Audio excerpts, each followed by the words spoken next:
तो ये बताइए डॉक्टर नेहा, एग फ्रीजिंग होता क्या है?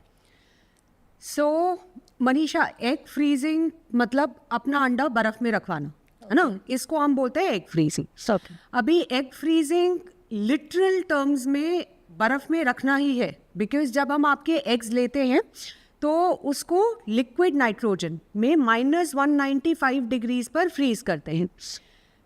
अगर हम ऐसा करते हैं तो हम आपके अंडे को फ्रीज कर फ्रोजन स्टेट में, मतलब उसमें कोई प्रॉब्लम नहीं आती, कोई डैमेज नहीं आता होता, और वो उसी स्टेट में लंबे टाइम तक हमारे पास रह सकता है।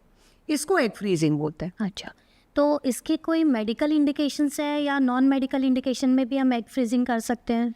देखो भाई, एग फ्रीजिंग ज़रूरी नहीं है कि आपको कोई बीमारी हो तो ही कराओ। अच्छा, अगर बीमारी है और डॉक्टर ने सलाह दी है कि एग फ्रीजिंग करानी है, जैसे कैंसर है या आपको कोई सिवियर एंडोमेट्रियोसिस है कम उम्र पर, तो ऐसे केस में मेडिकली इंडिकेटेड है एग फ्रीजिंग। लेकिन अगर आपको कोई भी प्रॉब्लम नहीं है, आप अभी प्रेगनेंसी के लिए तैयार नहीं हो या आप शादी के लिए तैयार नहीं हो, आपको सही लाइफ पार्टनर नहीं मिला और आप ये चाहते हो कि भाई आगे जाकर मैं माँ तो बनना चाहती हूँ, लेकिन अभी 2-4 साल 5 साल मेरा कोई प्लान नहीं है, तो ऐसे केस में अगर हम आपका एग फ्रीज कर लेते हैं तो हम आपका फर्टिलिटी पोटेंशियल बहुत लंबे टाइम तक प्रिजर्व कर जी सकते हैं। बिल्कुल सही। और क्या इसकी कोई एज लिमिट भी है एग फ्रीजिंग के लिए? देखो, जब तक पीरियड आ रहा है तब तक हम ये कह सकते हैं कि भाई अंडा शरीर में बन रहा है।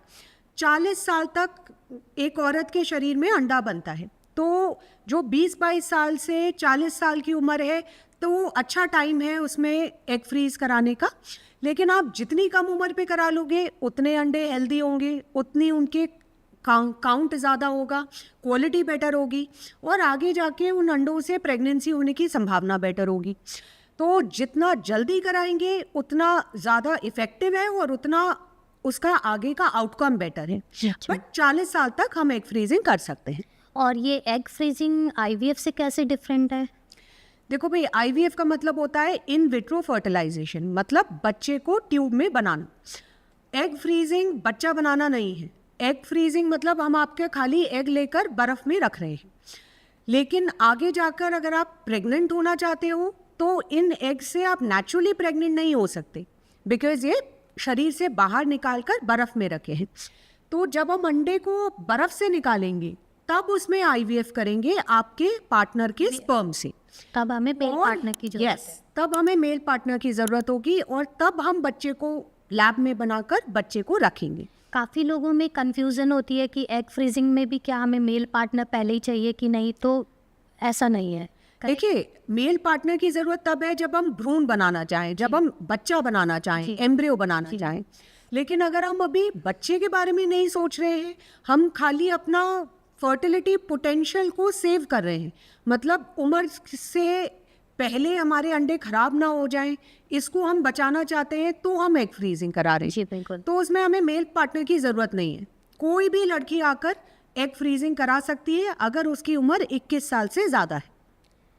और इसके क्या प्रोसेस है एग फ्रीजिंग में? कितने दिन का टाइम चाहिए हमें? कितना, how complicated it is? It's very very simple, very simple. जैसे हम ओपीडी बेस्ड ट्रीटमेंट है, इसमें जब हम कोई लड़की आती है और बोलते हैं कि हमें मैम एग फ्रीजिंग कराना है, तो हम बेसिक टेस्ट करते हैं। खाली एक दिन अगर आप हमारे पास आओगे, हम आपका अल्ट्रासाउंड, ब्लड टेस्ट, जो भी हमें रिक्वायरमेंट है हम एक दिन में कर लेते हैं। जब हमारे पास सारी रिपोर्ट्स आ जाती हैं तो आपका पीरियड आते ही दूसरे दिन से कुछ स्मॉल इंजेक्शंस होते हैं जो कि हार्मोन के इंजेक्शन होते हैं, जो इंसुलिन के जैसे होते हैं, साधारण होते हैं, आप अपने आप लगा सकते हो, उसमें कोई दर्द नहीं है, कोई परेशानी नहीं है, हॉस्पिटल नहीं जाना, अपने आप इंजेक्शन लगाओ और 10 दिन के बाद 12th डे हम आपके एग को निकाल कर फ्रीज कर लेते हैं। तो पूरा प्रोसेस खाली 10-12 दिन का है। 12th डे आप बिल्कुल हमारी तरफ से फ्री हो। इसमें कोई एडमिशन की ज़रूरत है या हमें बेड रेस्ट की ज़रूरत होती है? देखो, एग फ्रीजिंग ओपीडी बेस्ड इलाज है, इसमें कोई भी बेड रेस्ट की ज़रूरत नहीं है। आप जो 10 दिन के इंजेक्शन लगवा रहे हो उस टाइम पर अपने ऑफिस जाओ, स्पोर्ट खेल रहे हो वो करो, जो भी आपकी नॉर्मल लाइफस्टाइल है सब कुछ करो, खाली इंजेक्शन टाइम से लगा लो। और जब हम एग निकालते हैं तो स्मॉल एनेस्थीसिया देते हैं, शॉर्ट एनेस्थीसिया देते हैं, तो इसलिए उसमें कोई दर्द भी नहीं होता, पूरे एग निकालने में खाली 10-15 मिनट का समय लगता है, 2 घंटे के बाद आप घर चले जाते हो, तो कोई एडमिशन की भी रिक्वायरमेंट नहीं होती, है ना? So it is basically very simple, very simple, very simple, हम सोच सकते हैं इसके बारे में, it is a very simple process. बिल्कुल। और एग फ्रीजिंग के बाद भी क्या हमें रेस्ट करना चाहिए, लाइक 1 वीक 2 डेज? बिल्कुल नहीं, ऐसा कुछ? बिल्कुल या भी हम नहीं, अपनी नॉर्मल एक्टिविटी बिल्कुल नॉर्मल एक्टिविटी कर सकते हैं। अच्छा। तो एग फ्रीजिंग करने के बाद हम सेम डे रेस्ट बोलते हैं, बिकॉज हमने आपको छोटा एनेस्थीसिया दिया है, बट अगले दिन से आप रूटीन एक्टिविटीज़ करो, खाली जंपिंग जॉगिंग मत करो, बिकॉज ओवरीज थोड़ी बल्की होती हैं, लेकिन नॉर्मल एक्टिविटी, हर कुछ उठना बैठना सोना खाना पीना सब कुछ नॉर्मल, तो इसमें कोई रेस्ट की रिक्वायरमेंट नहीं है, इसका कोई लॉन्ग टर्म साइड इफ़ेक्ट नहीं है जिससे हम डरें। तो एग फ्रीजिंग बिल्कुल सेफ़ है। और अगर आप देखोगे तो इतने सारे सेलिब्रिटीज़, अगर हम बात करें, इतनी सेलिब्रिटीज़ आजकल एग फ्रीजिंग करा रहे हैं या करा चुके हैं पिछले 5 साल 10 साल पहले, जिसके ज़रिए वो अब प्रेग्नेंट होकर अपने एग से अपना बच्चा कर पाए हैं। तो बेसिकली एग फ्रीजिंग इसलिए अच्छा है क्योंकि हम अपने गैमेट से फ्यूचर में कंसीव कर बिल्कुल। सकते हैं, वी तो- can have a biological. Yes, अगर हमने 40 के बाद बच्चा प्लान करा और ये सोचा कि अब हमें अपना बच्चा चाहिए और आपकी ओवरी इस लायक नहीं है, तो बेटा बच्चा कैसे होगा? अगर एग अच्छा नहीं होगा तो बच्चा हेल्दी नहीं होगा। इसलिए अगर हम पहले से फ्रीज करा लेते हैं तो आगे जाकर हमें कोई प्रॉब्लम ही नहीं है ना? और ये एग फ्रीजिंग के प्रोसेस के बाद भी हमें कोई डाइटरी रेस्ट्रिक्शंस भी करनी होती है, खाने पीने में कुछ फ़र्क?